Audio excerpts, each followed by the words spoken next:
Sous les voûtes du palais de Palerme, ça sentait le fer, l'huile et le cuir. Sur de longues tables étaient disposés des flacons en verre, des instruments chirurgicaux, des cartes du ciel étoilées et des modèles d'organes humains rapportés de Salerne. Tout cela faisait partie du laboratoire de l'empereur Frédéric II de Hohenstaufen, un souverain qui aimait observer, mesurer et noter. Mais c'est précisément cet intérêt, mêlé à la peur et à l'envie des autres, qui a donné naissance à une rumeur qui a traversé les siècles, celle selon laquelle des examens de virginité auraient été pratiqués à la cour, soi-disant au nom de la science, mais en réalité dans le but d'humilier. C'est ainsi qu'est née l'une des légendes les plus tenaces du XIIIe siècle en Méditerranée. Mes amis, je vous salue. Voici une chronique qu'il n'est pas convenable de relire à la lumière du jour. Vous êtes sur la chaîne où nous parlons de la manière dont le pouvoir a réécrit le corps humain. Écrivez dans les commentaires d'où vous nous regardez. Italie, Allemagne, Ukraine. Peut-être que certains d'entre vous ont déjà visité la Sicile et vu les ruines de ce palais. Je serais curieux de le savoir. Installez-vous confortablement et bonne écoute. À la fin du XIIIe siècle, lorsque les légats papaux décrivaient l'empereur comme « un homme jouant avec les lois du corps et de la foi », ils travaillaient déjà avec une image préétablie. À cette époque, Frédéric II n'était plus seulement un souverain, mais un mythe, l'antéchrist de l'Apocalypse, comme l'écrivaient les chroniqueurs de la Curie. On lui attribuait l'alchimie, l'hérésie, la magie et, surtout, les examens de virginité. Mais le document auquel se référaient les moralistes ultérieurs n'a jamais existé. Il n'y a pas d'ordre, pas de règlement, pas de décret sur la conduite de tels tests. En revanche, il existe des lettres, des notes diplomatiques et des chroniques écrites après la mort de l'empereur, lorsqu'il était sans danger d'accuser un mort. La première mention des tests se trouve dans les écrits de Matthieu Paris, un moine qui n'a jamais quitté l'Angleterre.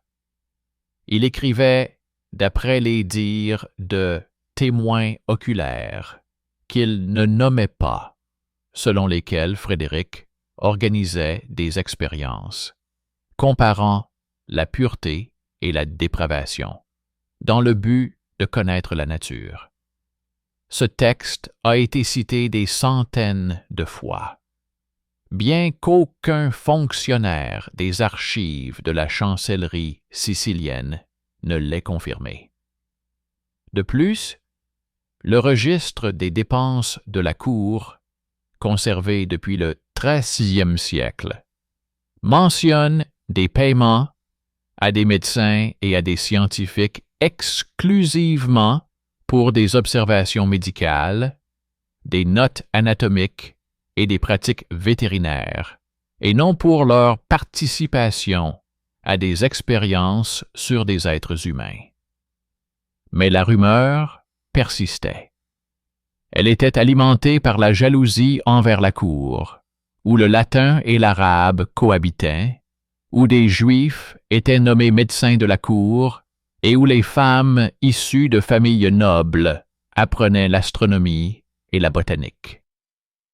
Pour les ecclésiastiques de l'époque, une telle liberté semblait en soi une menace.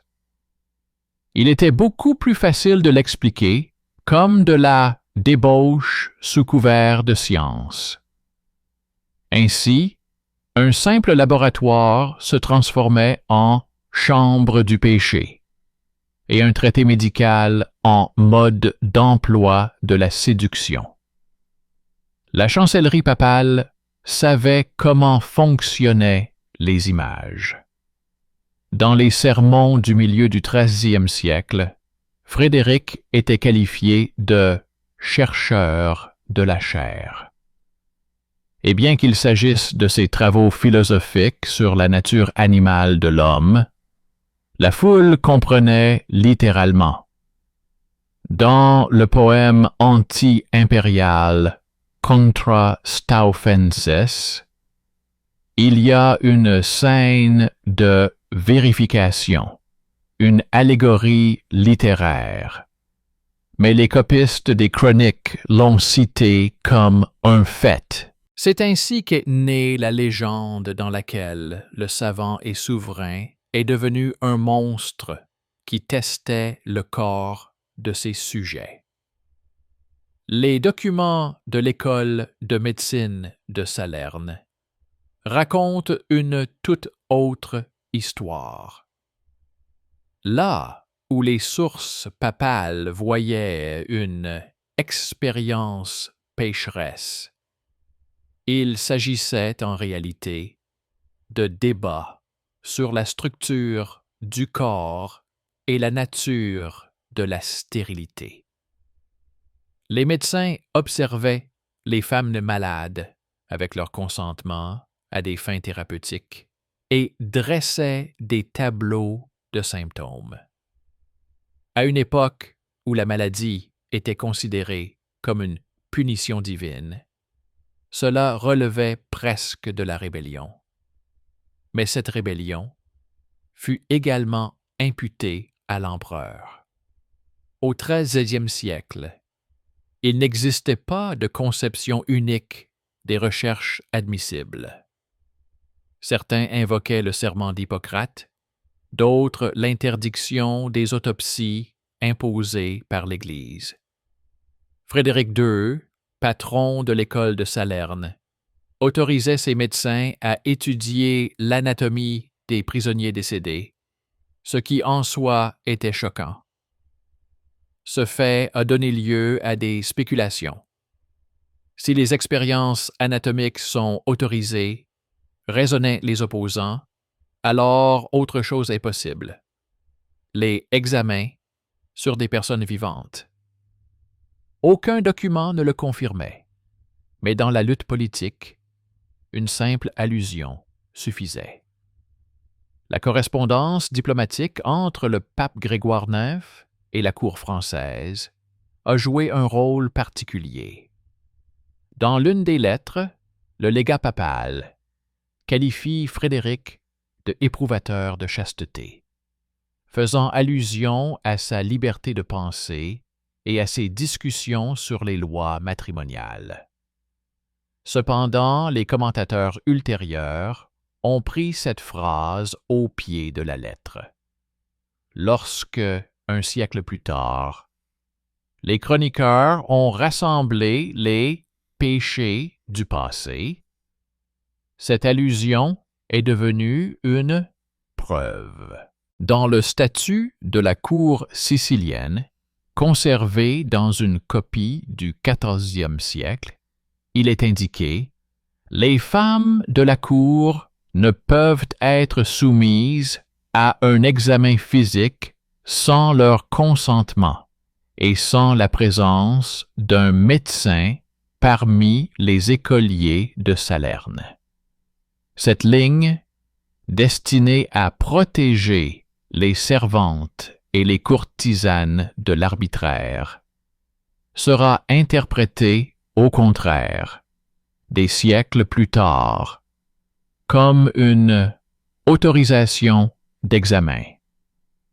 Ainsi, ce document, créé dans un but louable, est devenu partie intégrante du mythe de l'empereur monstrueux.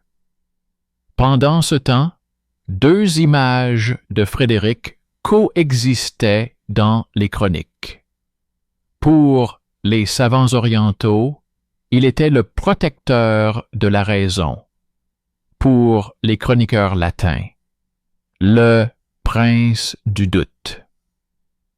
Il abolit la torture sur le territoire du royaume de Sicile, exigea des preuves écrites au lieu d'aveux obtenus sous la contrainte. Mais c'est précisément ce rationalisme qui provoqua la fureur du clergé. Lorsque le pouvoir cesse de croire au miracle, on lui attribue le fanatisme. Peu à peu, la légende des vérifications est devenue un instrument de propagande moralisatrice. Les voyageurs et les moines la racontaient comme une terrible parabole sur le châtiment de l'orgueil. Aucun d'entre eux n'avait vu les laboratoires impériaux, mais presque tous citaient les mêmes mots, tirés de textes apparus plusieurs décennies après la mort de Frédéric. C'est ainsi qu'est né le mythe, dans lequel la peur du savoir s'est mêlée à la lutte pour le pouvoir. Et plus les documents confirmaient l'innocence de l'empereur, plus la croyance s'accrochait au ragot. Après tout, le papier reste muet, mais les rumeurs vivent. Dans les chancelleries européennes, on ne contestait plus le fait que Frédéric II était dangereux non seulement par les armes, mais aussi par la pensée. Ses lettres aux savants arabes et sa correspondance avec les alchimistes semblaient, selon la Curie, remettre en cause l'ordre même du monde. Dans l'une de ses bulles, le pape Grégoire IX écrivait clairement que l'empereur expérimentait les secrets de la création sans crainte du Créateur. Pour le public, ces mots sonnaient comme un verdict.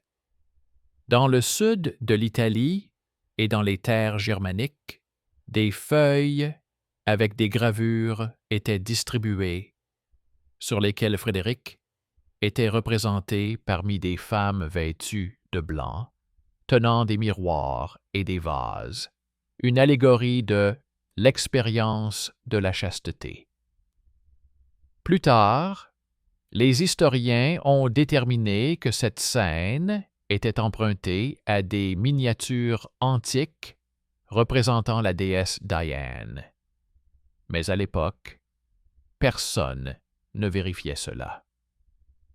C'est à ce moment précis qu'est née la formule qui allait faire le tour des chroniques: la science au service de la débauche.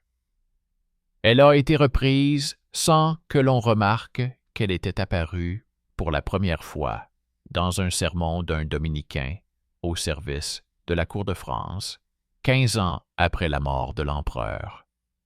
Le sermon s'intitulait « De la curiosité sans foi » et appelait à ne pas laisser les laïcs accéder aux traités médicaux afin de ne pas tomber dans la tentation de la connaissance. Frédéric II n'y figurait qu'à titre d'exemple. Un homme qui s'était permis de raisonner sur la nature de la conception sans citer les Écritures.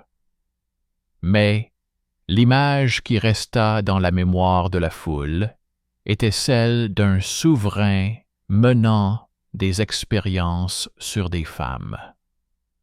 Lorsque des copies des décrets de sa cour ont été trouvées à Naples, il s'est avéré que la plupart concernaient la répartition des impôts et les paiements médicaux. On y trouve également un point rare: l'autorisation donnée aux médecins d'examiner les femmes enceintes en présence de leurs parents aînés et à leur demande. Le camp papal qualifiait cela de légalisation du péché. Mais les historiens modernes y voient le premier cas de surveillance médicale formalisée. Il ne s'agit pas d'une expérience, mais d'une tentative de statistique. Mais au XIIIe siècle, la statistique n'avait pas encore de langage, seulement la peur et la rumeur. L'empereur connaissait la valeur des rumeurs. Dans son entourage circulaient des textes traduits de l'arabe sur la psychologie des foules, comment se répand la nouvelle, comment fonctionne la peur. C'est peut-être pour cette raison que Frédéric n'a pas répondu aux calomnies. Dans aucune de ses lettres, il ne réfute les accusations. Pour ses ennemis, cela devint une preuve de culpabilité. Pour ses descendants, une énigme. Mais si l'on consulte les livres du Trésor, on constate clairement qu'après les premiers pamphlets, les paiements aux astrologues et aux philosophes naturalistes diminuent considérablement, tandis que les dépenses pour les avocats et les cadeaux diplomatiques augmentent. L'empereur comprenait qu'il était impossible de lutter pour la vérité dans ce jeu. Il suffisait d'un papier portant le sceau de la curie pour que toute réputation s'effondre. Dans l'un des derniers recueils chronologiques du XIVe siècle, il est dit que certaines femmes de la cour disparaissaient sans laisser de traces. Cela a ajouté de l'huile sur le feu. Mais les listes des personnes décédées et licenciées, trouvées dans les archives de Palerme, montrent que la plupart de ces femmes se sont mariées ou ont déménagé dans le nord de l'Italie avec une dot fournie par la cour elle-même. Le roulement normal du personnel a été transformé en une histoire de victimes. Ainsi, la rumeur est devenue plus effrayante que la vérité. La légende s'est particulièrement répandue dans les écoles monastiques. Là où les jeunes novices étaient enseignés la vertu, les chroniques de Frédéric étaient citées comme exemple de la chute d'un orgueilleux. Dans la correspondance monastique, on trouve des expressions telles que « il exerçait comme médecin, mais vivait comme un démon ». Pour eux, il ne s'agissait pas d'une enquête, mais d'une parabole qui remplaçait la réalité. Mais d'autres voix se sont élevées. Les érudits de Bologne, où affluaient les manuscrits de toute la Méditerranée, ont tenté de reconstituer la réalité. Dans l'une des listes des actes de la chancellerie royale, ils ont trouvé une mention de la visite de Frédéric à Salerne, où il avait assisté à des cours de médecine. Des femmes y étaient effectivement présentes, élèves et héritières des traditions antiques. Elles avaient le droit d'assister aux cours et de prendre des notes. Ce fait était en soi une sensation. Dans une société où le corps féminin était considéré comme une source de tentation, le droit à la connaissance était un acte d'audace. Il n'est pas surprenant que 10 ans plus tard, cet épisode ait été déformé au point d'être méconnaissable. Pour la Curie, chaque geste de l'empereur était une menace. Il parlait de l'égalité des langues, de la nécessité d'enseigner la médecine arabe, reconnaissait l'astrologie comme faisant partie de la nature. À Rome, cela ressemblait à de l'hérésie. C'est pourquoi on lui attribuait tout ce qui suscitait l'inquiétude. nécromancie, débauche, expérience sur l'âme. Les épreuves de chasteté s'inscrivaient parfaitement dans ce schéma.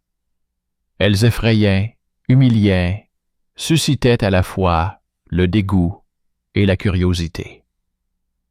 Après sa mort, comme on n'osait pas enterrer le corps de Frédéric à la lumière du jour, les prêtres récitaient des prières à voix basse.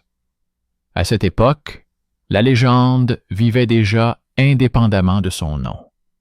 Elle était copiée, insérée dans les chroniques des nouveaux siècles, complétée par des détails qui n'avaient jamais existé. Miroir, balance, prêtresse de la science.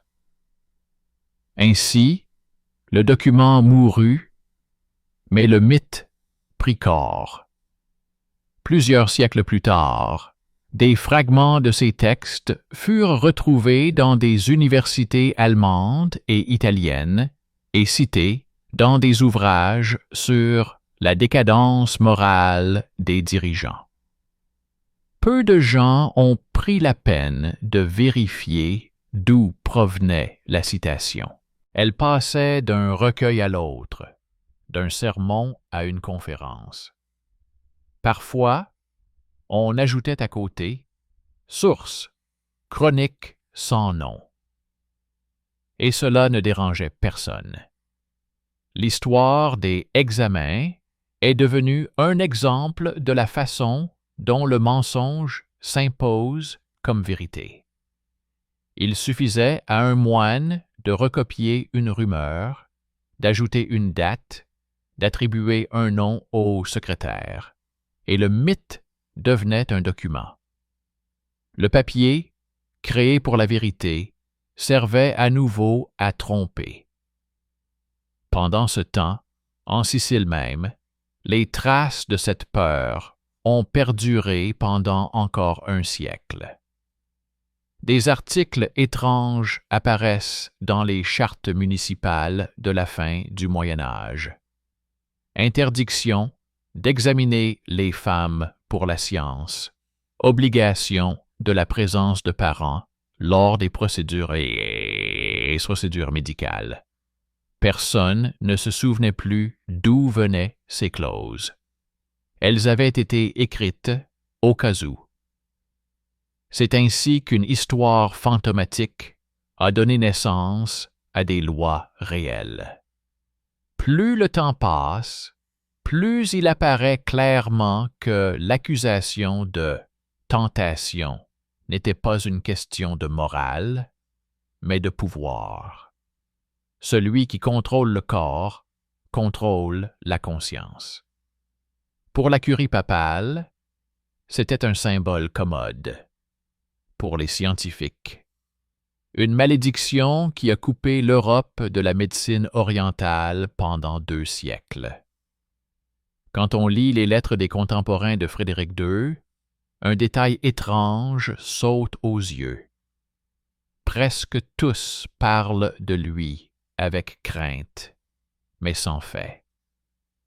Un notaire florentin écrivait que cet empereur a fait croire aux gens que la raison est au-dessus de la crainte de Dieu. Et c'était là le péché capital de son époque. Il abolissait le dogme là où on attendait de lui de la soumission. Il exigeait des preuves.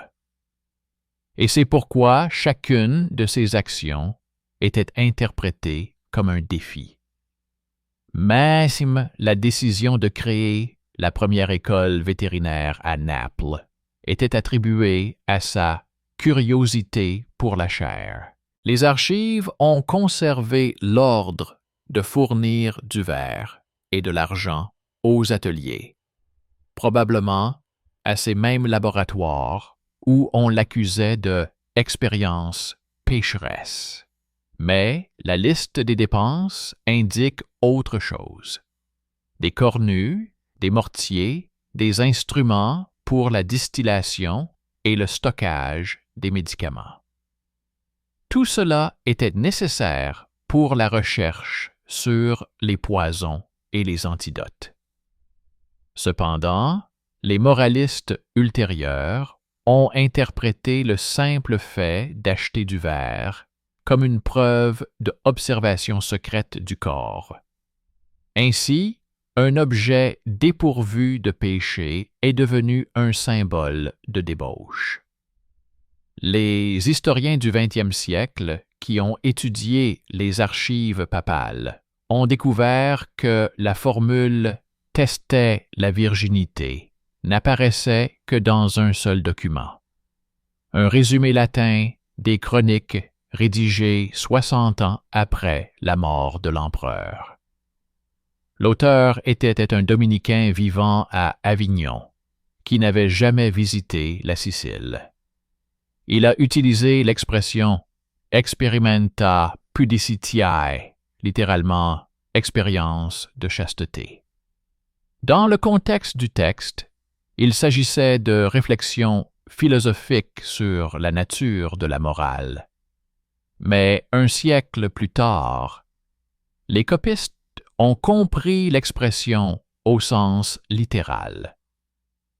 Les traducteurs en italien vulgaire ont donné au mot « expérience » un sens charnel, et l'histoire s'est imposée.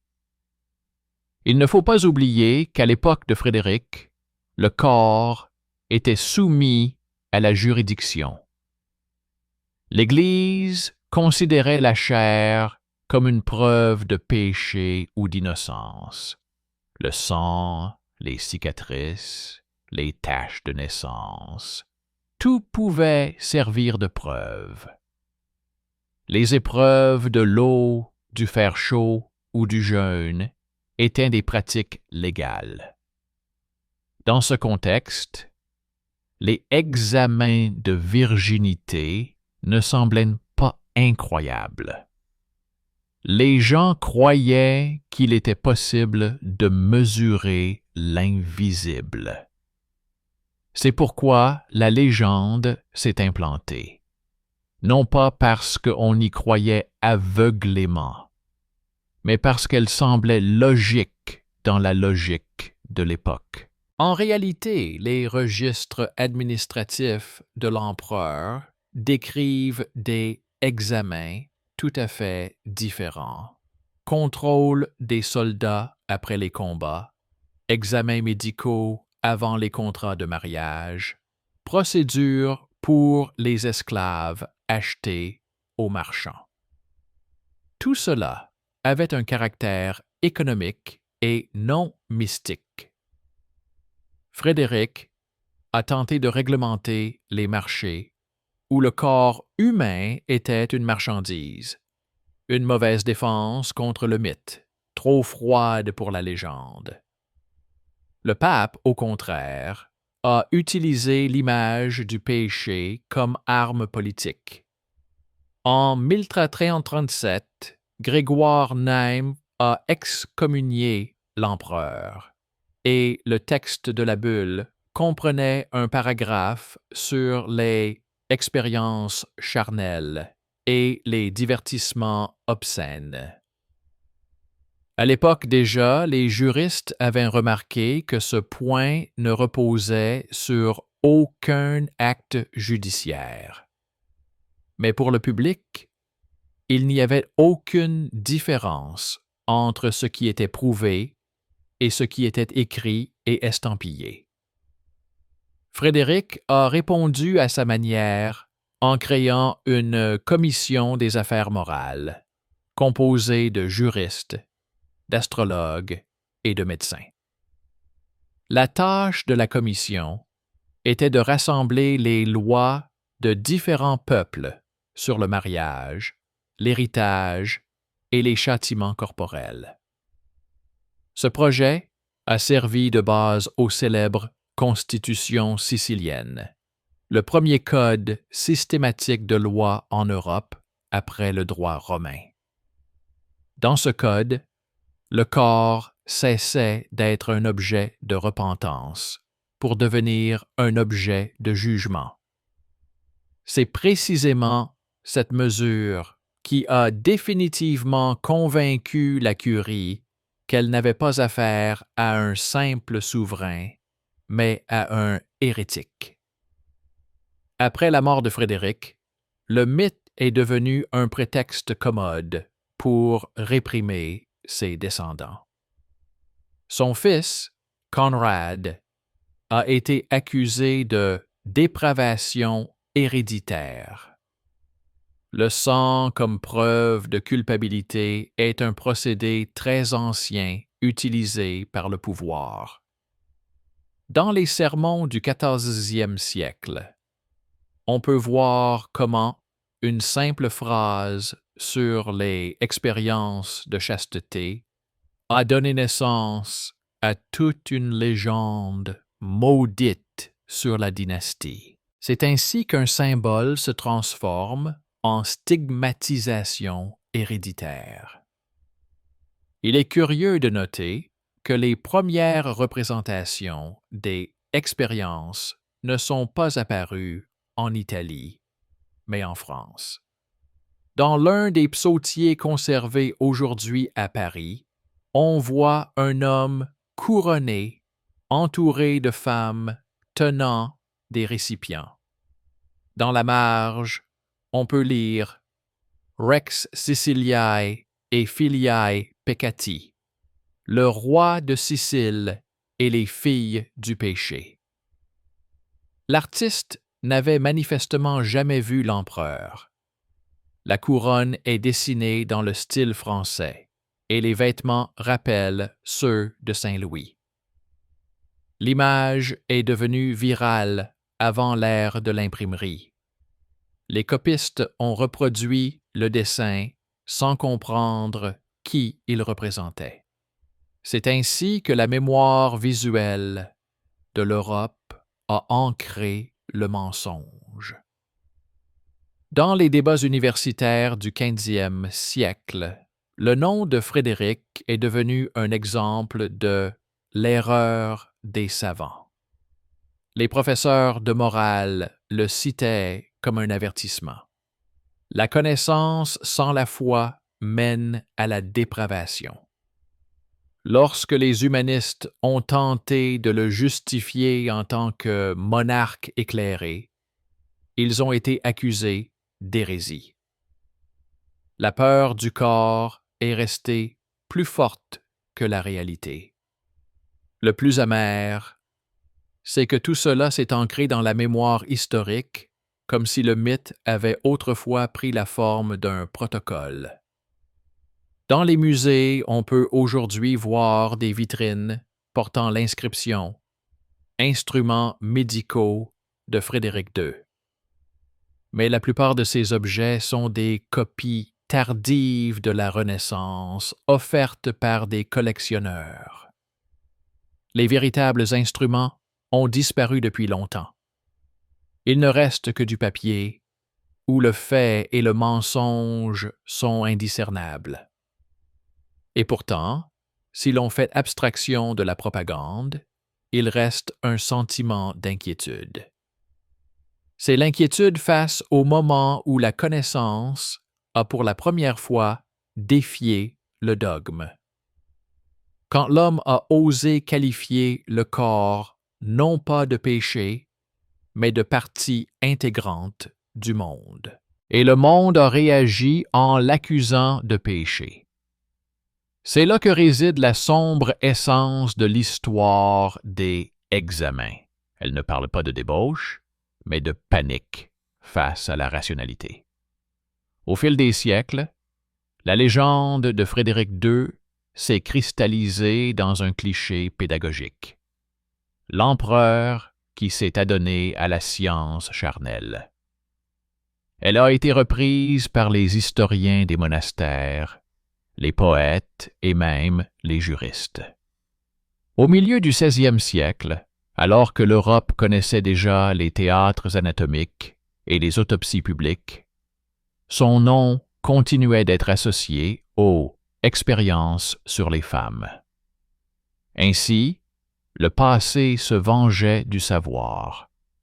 Chaque nouvelle avancée de la médecine semblait confirmer l'accusation portée contre celui qui l'avait réalisée avant tout le monde.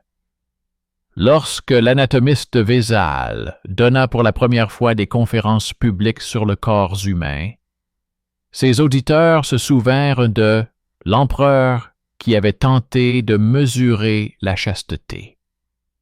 Même à l'époque de la Renaissance, l'ombre du XIIIe siècle restait vivace.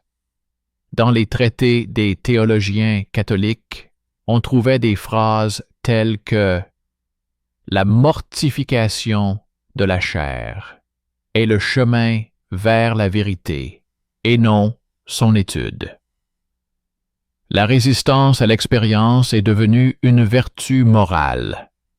Et Frédéric, dans ses textes, n'apparaissait pas comme un homme, mais comme un avertissement. Lorsque les archivistes du 19e siècle ont commencé à publier les documents réels de sa cour, ils ont été frappés par leur rationalité. Au lieu de mysticisme et de débauche, on y trouvait des tableaux d'impôts, des statuts sur les médecins, des notes sur les écoles vétérinaires, sur l'organisation des bains et des commissions sanitaires. Un rapport décrit comment l'empereur a alloué des fonds pour le nettoyage des égouts de Palerme, afin de réduire la mortalité due à la fièvre. Mais pour de nombreux historiens, cela semblait tout aussi hérétique que le vieux mythe. Un souverain soucieux de l'hygiène leur semblait trop moderne pour le Moyen Âge. Il était plus facile de croire en un expérimentateur diabolique que de reconnaître un rationaliste parmi les rois. La légende des examens de virginité est entre-temps entrée dans l'art. Dans les chroniques allemandes de la Réforme, elle était déjà considérée comme un symbole de la corruption de Rome. Les écrivains catholiques accusaient les protestants de l'héritage de Frédéric, tandis que les protestants, à l'inverse, accusaient la dépravation papale qui avait commencé avec son avènement. Chaque camp utilisait ce vieux mythe comme un miroir pour refléter la culpabilité de l'autre. Son contenu était secondaire. L'important était qu'il fonctionnait comme une terreur universelle. Si l'on examine les documents conservés du XIIIe siècle, on constate à quel point l'époque elle-même craignait le thème du corps. Les statuts royaux de Frédéric stipulent qu'un médecin n'a pas le droit de toucher une femme malade en l'absence de ses proches, mais qu'il est tenu de consigner ses symptômes par écrit. Pour la première fois en Europe, la médecine exigeait un rapport.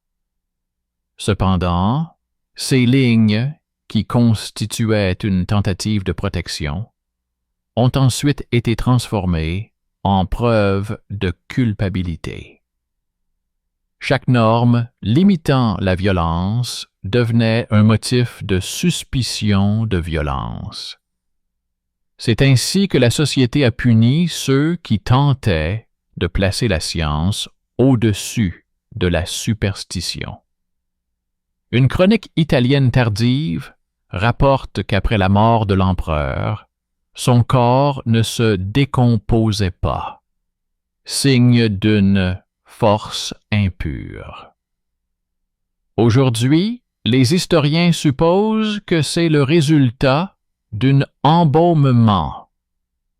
Les médecins siciliens maîtrisaient la technique de traitement des corps à l'aide de résine et d'herbes. Mais les rumeurs médiévales y voyaient une malédiction. La mort n'a pas détruit le mythe, elle l'a seulement renforcé. Une autre version circulait dans les terres allemandes. Frédéric n'était pas mort, mais caché dans une montagne où il attendait la fin des temps, tel l'Antéchrist. Là, il poursuivait ses expériences, et lorsque le monde replongerait dans le péché, il sortirait pour rendre son jugement. Ce n'était plus une histoire, mais une révélation. L'homme qui avait tenté de mesurer la nature fut transformé en une ombre mythique punissant la curiosité. À la fin du 19e siècle, des scientifiques italiens ont publié le Codex Diplomaticus Regni Siciliae, un recueil d'actes authentiques de sa cour. Il n'y est fait aucune mention de vérification, de expérience de chasteté ou de examen de virginité. Au contraire, on y trouve des dispositions relatives à la protection des veuves, aux droits des héritières, aux amendes pour violence. Mais même ces documents n'ont pas suffi à disculper l'empereur. Les publications populaires continuaient de répéter la phrase. Il contrôlait les femmes par curiosité. L'histoire s'est ancrée non pas dans les archives, mais dans l'imaginaire collectif. Pour les chercheurs du XXe siècle, cette légende est devenue un exemple du fonctionnement de la calomnie politique. Les historiens l'ont comparé aux pamphlets contre Catherine de Médicis, Marie-Antoinette ou aux rumeurs ultérieures sur les débauches scientifiques des sociétés révolutionnaires. Partout, le schéma est le même. Une femme ou un souverain qui s'adonne à la science est assimilé au péché, la rationalité à la luxure, la recherche à l'offense à la foi. Et dans ce contexte, Frédéric fut le premier d'une longue série de condamnés pour leur savoir. La trace archivistique du mythe se retrouve également dans le vocabulaire. Aujourd'hui encore, en italien, l'expression far l'esperimento di pudicitia est utilisée de manière ironique pour désigner une vérification inutile. Elle est issue de cette même phrase dans les chroniques, mais son sens s'est estompé depuis longtemps. La langue a conservé la cicatrice, même si le corps de l'histoire a guéri. Pendant ce temps, dans le sud de l'Italie, des archéologues ont découvert les vestiges de ces laboratoires, des locaux où étaient menées des expériences alchimiques et médicales. À l'intérieur, ils ont trouvé des récipients contenant des restes de minéraux, des tubes en argile, des balances et des notes de formules carbonisées. Aucune trace d'examen, aucune trace de violence. Seulement la trace d'une science en avance sur son temps. Ces découvertes n'ont pas fait sensation. Les journaux les ont brièvement mentionnées, confirment le rationalisme de Frédéric.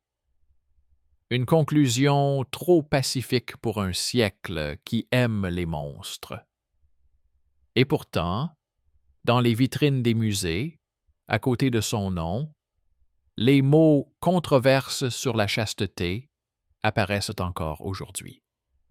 Non pas parce que c'est vrai, mais parce que le mythe fait désormais partie du paysage culturel. On ne peut pas le détruire, on peut seulement le décortiquer couche par couche, comme les archéologues décortiquent le sol. Sous la couche de mensonge se trouve une couche de peur. Sous la peur se trouve la jalousie. Sous la jalousie se trouve la tentative de comprendre. C'est peut-être là que réside le véritable drame. L'humanité confond toujours la recherche avec l'intrusion. L'empereur qui s'est interrogé sur la nature a été accusé d'avoir offensé la morale. Son laboratoire est devenu une allégorie de la terreur humaine face à son propre corps. Aujourd'hui, lorsque le nom de Frédéric II est évoqué dans les cours universitaires, il est le plus souvent associé au mot « anatomie du pouvoir ». Sa figure est devenue une métaphore du conflit entre la connaissance et le dogme. Mais derrière cette métaphore se cache toujours le corps, celui-là même autour duquel la légende est née. Les documents trouvés dans les archives du Vatican, de Palerme et de Messine montrent comment, étape par étape, le mensonge s'est transformé en vérité bureaucratique. Il a suffi d'une seule allusion insérée dans le rapport de l'ambassadeur pour qu'une génération plus tard, cela devienne un fait dans les manuels scolaires. Les historiens de la fin du 20e siècle ont tenté de retracer tout le parcours de cette rumeur. L'étude a commencé avec un rapport diplomatique de 1839, dans lequel l'un des légats papaux écrivait que l'empereur obligeait ses médecins à explorer des secrets qu'il ne convenait pas de connaître. C'est la seule phrase qui puisse être interprétée comme la source de la légende. On ne sait pas exactement ce que l'ambassadeur avait à l'esprit. Il s'agissait peut-être d'autopsies d'animaux ou de cours d'anatomie, mais dans les chroniques du 15e siècle, cette phrase était déjà formulée ainsi. L'empereur obligeait à étudier les corps des femmes dans un but de connaissance. Le mécanisme de déformation est simple. Chaque copiste ajoutait sa propre explication, et plus on s'éloignait de l'événement, plus le mensonge devenait flagrant. À la fin du 20e siècle, un livre de contes a été trouvé dans les archives de Sicile, où sont indiquées les dépenses des scientifiques qui ont participé au projet de traduction des traités médicaux arabes. L'un d'eux s'intitule « Sur les causes de la stérilité et la structure de l'utérus ». Il s'agissait d'un ouvrage médical basé sur des sources antiques et orientales. C'est apparemment sa traduction qui a donné naissance à la rumeur sur les expériences féminines. Pour les adversaires de l'empereur, il n'y avait aucune différence entre l'étude du texte et l'étude du corps. La connaissance relative à la chair était en soi considérée comme un sacrilège. Mais, malgré les révélations, le mythe perdure encore aujourd'hui. Il est commode, simple, spectaculaire, riche en émotions. Toute légende sur l'abus de pouvoir semble plus convaincante qu'une liste ennuyeuse de pharmaciens et d'impôts. C'est la nature même de la rumeur. Elle ne s'adresse pas à la raison, mais à la peur. Et la peur d'un esprit libre s'est avérée plus durable que les documents. Les reconstitutions modernes montrent que Frédéric II a créé l'un des systèmes de santé les plus avancés de son époque. Sous son règne, il y avait des inspecteurs sanitaires, des pharmacies, des écoles de chirurgie, des formulaires notariés pour les rapports médicaux. Il a introduit des sanctions pour les médicaments de mauvaise qualité et les faux diagnostics. Pour le XIIIe siècle, cela ressemblait presque à un miracle. Mais pour les ennemis de l'empereur, ce miracle était suspect. Il l'expliquait non pas par des réformes, mais par le péché. Les archives papales conservent une instruction destinée aux missionnaires envoyés dans le sud de l'Italie après la mort de l'empereur. Elle dit « Dans les lieux où vivaient des gens corrompus par la philosophie de Frédéric, il faut ramener la honte et la peur. » Cela signifie que la peur était considérée comme un remède contre la connaissance. C'est dans ce climat que sont nées les légendes sur les tests cyniques, des épouvantails moraux destinés à empêcher la société de réfléchir. Au 19e siècle, ces légendes faisaient partie intégrante du folklore culturel. Les romanciers français écrivaient sur les laboratoires de la luxure, les moralistes allemands sur l'anatomie diabolique. Aucun d'entre eux n'avait lu les sources.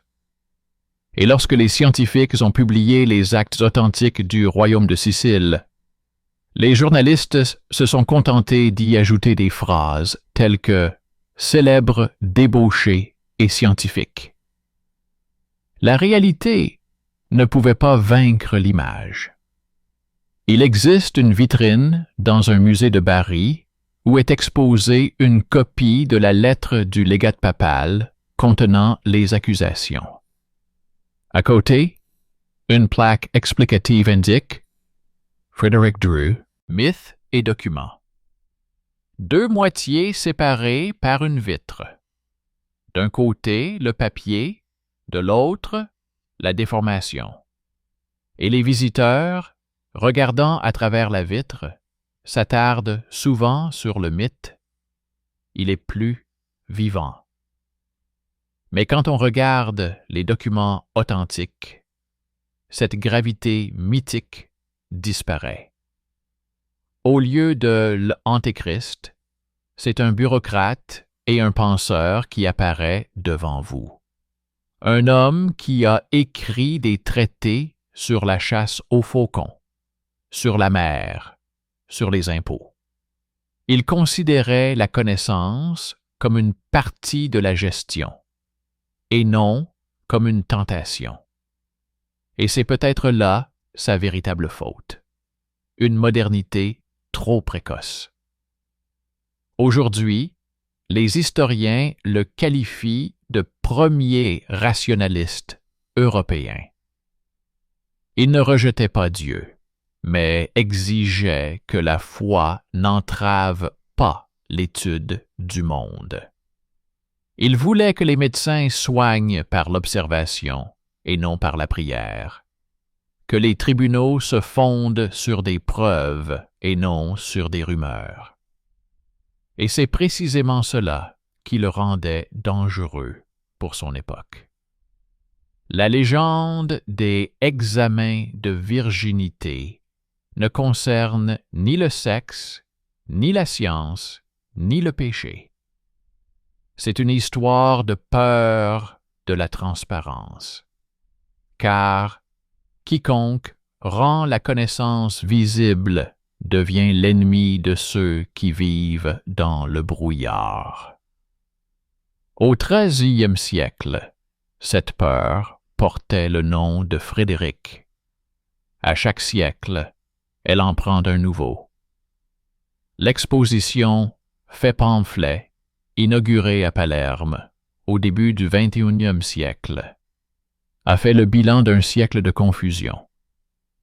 Dans une salle, on a rassemblé des copies de toutes les chroniques où il était question de expérience de chasteté. Sur les murs à côté, des photocopies de livres comptables et de décrets sur la protection des femmes à la cour. L'inscription à la sortie est simple. Mythe, la science au service de la débauche. Document, la débauche au service du pouvoir. Et en sortant, le spectateur voit un dernier rappel. La silhouette de l'empereur sur fond de page translucide, où les lignes d'anciennes bulles sont mélangées à des traités médicaux. Ni justification, ni verdict, seulement une question silencieuse de l'histoire. Qu'est-ce qui est le plus effrayant? La connaissance sans honte ou le pouvoir sans mémoire?